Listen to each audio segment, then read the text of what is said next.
హైదరాబాద్ నిర్మాణ రంగం కొత్త పుంతులు తొక్కుతోంది. నగరంలో నిర్మిస్తున్న నివాస వాణిజ్య భవనాలు ఆకాశాన్ని అంటుతున్నాయి. అయితే నిన్నటి వరకు మూస పద్ధతిలో నిటారుగా ఆకాశ హార్మియాలను నిర్మించే పద్ధతిలో స్పష్టమైన మార్పు కనిపిస్తోంది.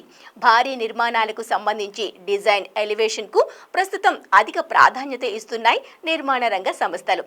దీంతో చుక్కలు అంటుతున్న నిర్మాణాల రూపురేఖలు అందంగా మారిపోతున్నాయి. అంతర్జాతీయ ఆర్కిటెక్చరల్ డిజైన్స్ తో స్కై స్క్రేపర్ డిజైన్స్ అబ్బురపరుస్తున్నాయి.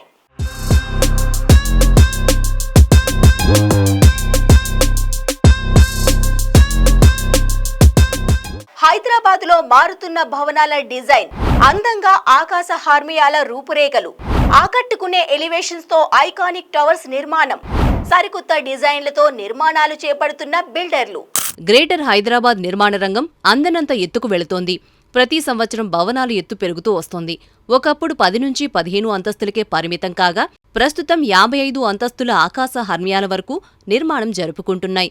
ఐటీ కారిడార్లోనే కాదు, నగరంలోని ఇతర ప్రాంతాల్లోనూ 30 అంతస్తుల పైన భారీ అపార్ట్మెంట్స్ నిర్మిస్తున్నారు. అయితే హైదరాబాద్లో ఇప్పటి వరకు పూర్తయిన రెసిడెన్షియల్, కమర్షియల్ భవనాల ఎలివేషన్లో పెద్దగా వైవిధ్యం కనిపించలేదు. నగరంలో ఏ నిర్మాణం చూసినా నిట్ట నిలువుగా డబ్బాల మాదిరిగానే ఉన్నాయి. ఒక్కోచోట 10 నుంచి 15 టవర్లు కట్టినా విహంగ వీక్షణంలో చూస్తే అన్నీ ఒకే తరహాలోనే నిర్మాణం జరుపుతున్నాయి. ఇప్పుడు కొత్తగా నిర్మిస్తున్న నిర్మాణాల్లోనూ ఎక్కువ శాతం ఇదే పరిస్థితి కనిపిస్తోంది. అయితే హైదరాబాద్ నిర్మాణ రంగంలో ఆకాశ హర్మ్యాల విషయంలో స్పష్టమైన మార్పు కనబడుతోంది. ఇప్పుడిప్పుడే కొన్ని నిర్మాణ సంస్థలు ఆ ప్రాంతానికి, నగరానికి అందం తీసుకొచ్చేలా నిర్మాణాలు చేపడుతున్నాయి. చూపరుల చూపు తిప్పుకోనివ్వని ఎలివేషన్లతో నిర్మాణ ప్రాజెక్టులను మొదలుపెట్టాయి. 3-4 ఏళ్లలో ఈ సరికొత్త డిజైనింగ్ భవనాల రూపురేఖలను నగరవాసులు చూడబోతున్నారు. ఐటీ కారిడార్లోని hi-tech city, Madhapur, Gachibowli, Rayadurgam, financial district, Kokapet, Kondapur, Manikonda, Narsingi, Manchirevula, Kajaguda, Nanakramguda, Nallagandla ప్రాంతాలను కొత్తగా చూసిన వారికి భారీ నిర్మాణాలు ఔరా అనిపిస్తున్నాయి. 30 నుంచి 40 అంతస్తుల్లోని ఐటీ కార్యాలయాల భవనాలు, ఆ పక్కనే నివాస ఆకాశ హర్మ్యాలు చూస్తుంటే ఎక్కడో విదేశాల్లో ఉన్న అనుభూతి కలుగుతుంది. అయితే అన్ని భవనాలు డబ్బాల మాదిరి కడుతున్నారనే అసంతృప్తి మొన్నటి వరకు వ్యక్తం కాగా ఇప్పుడు బిల్డర్లు, నిర్మాణ సంస్థల్లో స్పష్టమైన మార్పు కనిపిస్తోంది.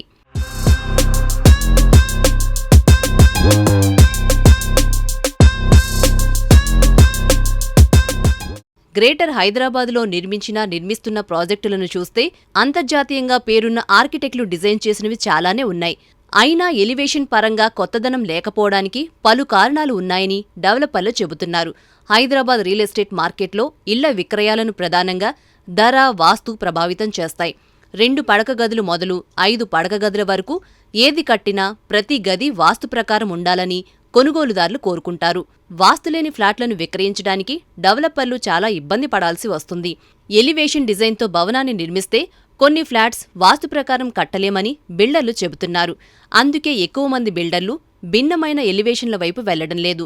దీనికి తోడు స్కై స్కాపర్స్కు ఎలివేషన్ ప్రత్యేక డిజైన్ కోసం అంతర్జాతీయ స్థాయి డిజైనర్స్, కన్సల్టెంట్లను ఎంగేజ్ చేసుకోవాల్సి రావడం కూడా ఖర్చుతో కూడుకున్న వ్యవహారం కావడం ఇందుకు ఓ కారణమని చెబుతున్నారు. నగరంలో ఇప్పుడు ఈ పరిస్థితిలో మార్పు వచ్చింది. స్థానిక బిల్డర్లతో పాటు ఇతర నగరాల నుంచి వచ్చిన బిల్డర్లు ఇప్పుడిప్పుడే హైదరాబాద్లో అబ్బురపరిచే ఎలివేషన్లతో ఆకాశ హర్మ్యాల నిర్మాణాలకు శ్రీకారం చుట్టారు. కొన్ని ప్రాజెక్టులు ఇప్పటికే ప్రారంభం కాగా మరికొన్ని ప్రణాళిక దశలోనే ఉన్నాయి. హైటెక్ సిటీ, పుప్పాలగూడ, నార్సింగి, రాయదుర్గంలో ఎక్కువగా ఇలాంటి ఎలివేషన్ డిజైన్ ప్రాజెక్టులు వస్తున్నాయి. వీటిలో ఎక్కువగా స్కై విల్లాలు, విల్లామెంట్లను కడుతున్నారు. స్కైడెక్ల వంటి వినూత్న డిజైన్లతో ఇంటి కొనుగోలుదారుల ముందుకు వస్తున్నారు బిల్డర్లు. ఇంటి లోపల డిజైన్లతో పాటు బయటి రూపురేఖలు కూడా ముఖ్యమేనని నిర్మాణ రంగ సంస్థలు గ్రహించడంతో ఇక ముందు ఇలాంటి ప్రాజెక్టులు పెరుగుతాయని అంచనా వేస్తున్నారు. కేవలం ఎలివేషన్ భవనాల డిజైన్లే కాకుండా పై అంతస్తులో స్విమ్మింగ్ పూల్స్, టెర్రస్ గార్డెన్ వంటి అత్యాధునిక అంతర్జాతీయ ఆర్కిటెక్ట్ పద్ధతులలో నిర్మాణాలు చేపడుతున్నారు బిల్డర్లు.